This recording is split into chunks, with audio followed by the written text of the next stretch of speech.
Hello, and welcome to Introduction to Psychology. In this session, we will continue our exploration of memory.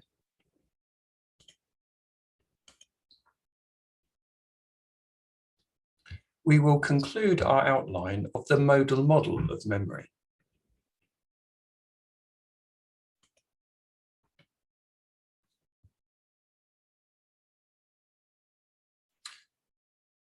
This will involve looking at long-term memory.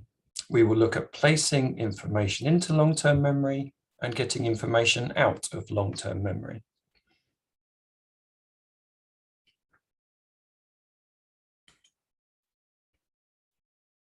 Long-term memory is the portion of memory responsible for retaining material over an extended period of time. To date, no one has established an upper limit on the amount of information that can be stored in long-term memory. Some items in long-term memory are permanent. We remember them forever. Other items are forgotten. They disappear. We will look at why these things happen in later slides. But before we do so, we will look at the various types or divisions of long-term memory.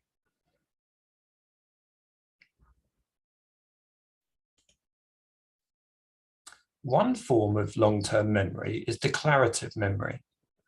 Declarative memories are those memories that a person can articulate or say out loud. They are expressed. Declarative memories take conscious effort to retrieve. Declarative memory is often referred to as explicit memory. There are two types of declarative memory. Semantic memory is our store of general knowledge, facts, rules, words, etc. Episodic memory is our personal memory system. It is like a diary in that it contains things that have happened to us. Episodic memory contains information about when and where personal events occurred. The parts of the brain responsible for laying down declarative memory are the hippocampi.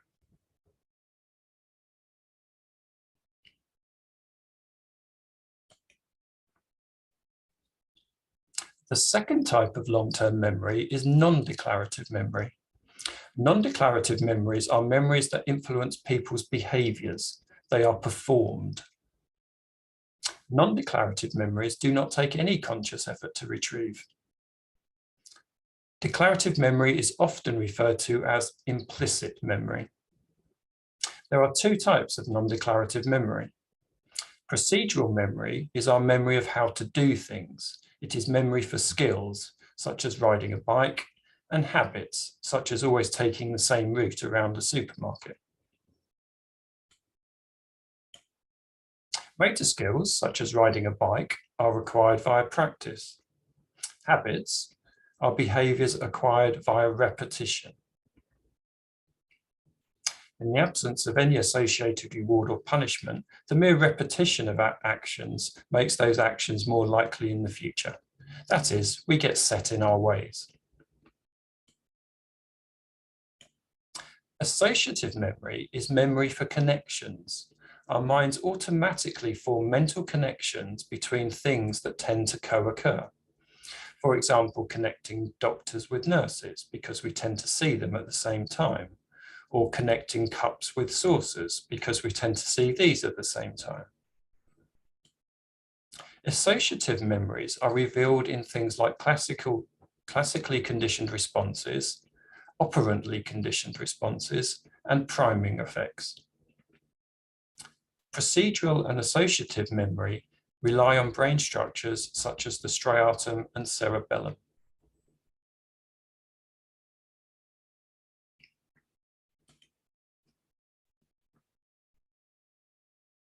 Next, we will look at how information gets passed from short-term memory into long-term memory. This process is known as consolidation. Consolidation is the laying down of permanent memory traces in the brain. This is achieved by making new connections between neurons. That is, by altering the physical structure of the brain. This process can take several days to complete.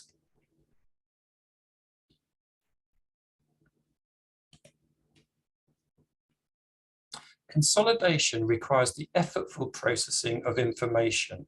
It is not enough just to be exposed to information. That is, if a person thinks deeply about the meaning or implications of information, then that information will become consolidated. However, if a person does not think deeply about the meaning or implications of information, then that information is unlikely to become consolidated. This is the same principle as outlined in the levels of processing theory of memory. Investing effort into the processing of information is known as elaborative rehearsal. Elaborative rehearsal techniques include using imagery to represent material, structuring material in charts or diagrams, using mnemonics to summarize material, or focusing on the meaning of material.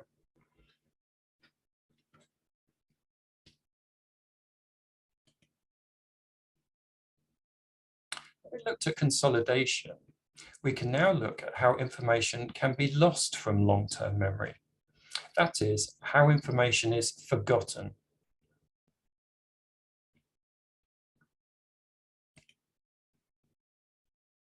Sometimes memories only partially consolidate, and then they get wiped out.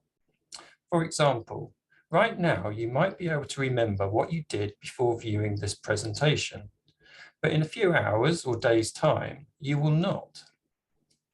The erasure of partially consolidated information is known as forgetting.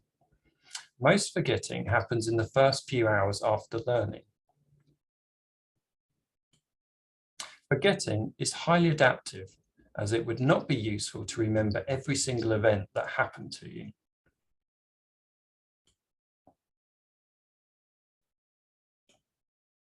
Forgetting was first studied by the German psychologist Hermann Ebbinghaus. Ebbinghaus studied lists of nonsense syllables, for example, tef, feb, piff, until he had them perfectly memorized. He then tested his recollection of these lists after various time delays. He found that initially the rate of forgetting was very rapid. Retention dropped from 100% to less than 50% in the first hour. However, the rate of forgetting then became much slower. Retention stayed at a almost constant 20% over the first month. Ebbinghaus found that forgetting could be slowed by overlearning. Overlearning involves continuing to study material after it has been perfectly memorized. It has also been shown that forgetting can be averted by distributed practice. Distributed practice is spreading learning out over several sessions instead of engaging in one mammoth cramming session. This is a useful thing to bear in mind when you study.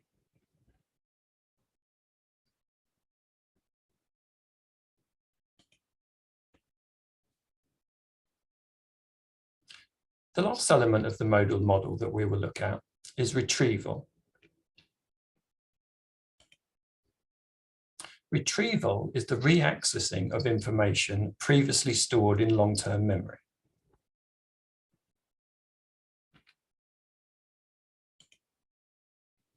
There are numerous factors that can influence retrieval.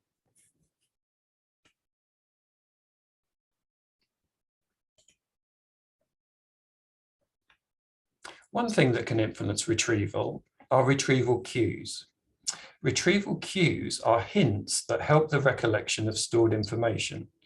They are clues that activate memory traces. For example, if you were asked, what is the state capital of Michigan? The hint that the city name begins with an L may help you to remember that the answer is Lansing.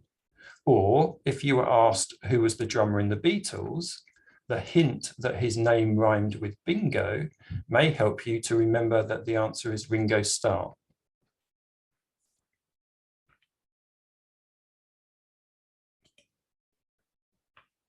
The second factor that can influence retrieval is interference.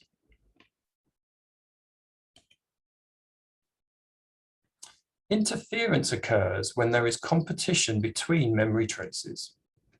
When memories share similar characteristics, then the existence of one can hinder the retrieval of others. Thus, interference can be defined as the inability to retrieve information due to other competing items of information. The more characteristics that memories have in common, the more similar they are, the more likely they are to interfere with one another. The more distinct that memories are, the less they will interfere with one another. There are three types of interference. Proactive interference occurs when a previously acquired memory blocks a newly acquired memory. For example, not being able to retrieve a new cell phone number because you keep remembering your old cell phone number. Retroactive interference occurs when a newly acquired memory blocks a previously acquired memory. For example, not being able to retrieve an old license plate number because you keep remembering your new license plate number. Associative interference occurs when two or more previously acquired memories block one another. For example, not being able to retrieve the name of the Chicago Cubs manager because you keep remembering the name of the Chicago Red Sox manager.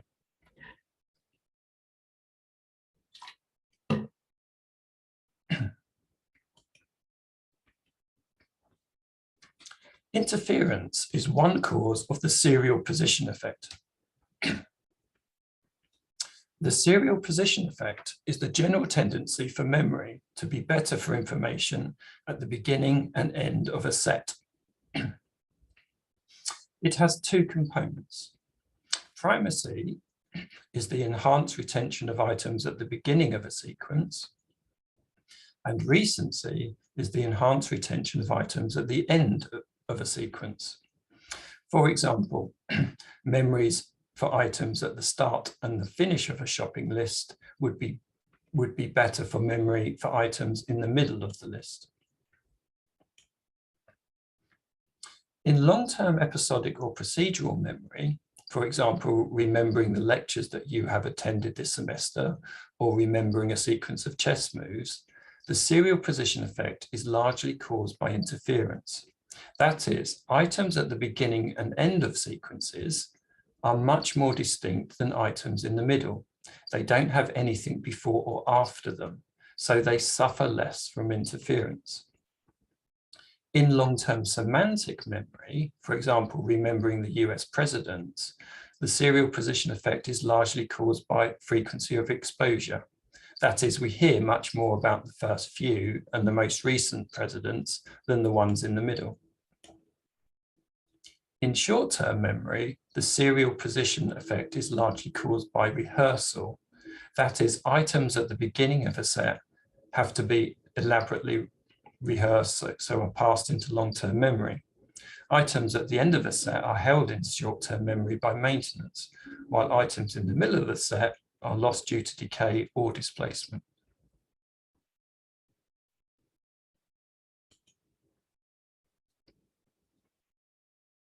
The third factor that can influence retrieval is reconstruction. Reconstruction involves filling in the gaps in memories so that they make sense. When we experience a situation, we do not encode every single piece of data about that experience. There are often gaps in our memories. For example, when you visit the cinema, you might encode the name of the movie, the date and time you went, and who you went with. You might not encode all the details about the auditorium. However, when you remember your trip to the cinema, the image that you see in your mind's eye is complete. You will see an auditorium full of chairs. You will see other patrons, and you will see other features such as speakers, curtains, and trash cans. This illustrates that our memories are partially based on information encoded at the time and partially made up. Sometimes we make things up based on general knowledge. For example, it is general knowledge that cinemas have curtains, chairs, and speakers, and so we see these things in our memories. Sometimes we make things up based on beliefs or expectations. For example, we expect people to eat popcorn in the cinema, so we see this happening in our memory, even if it didn't actually happen. Sometimes we make things up based on post-event information. For example, if we are told after visiting the cinema that the movie is #1 at the box office, then we might see a very full auditorium in our memory, when in fact the auditorium was half empty. This is a fascinating aspect of memory.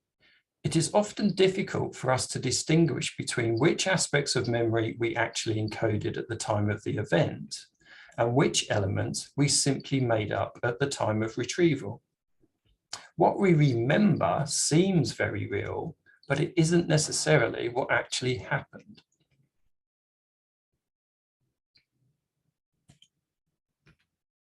A final phenomenon that can influence retrieval is amnesia.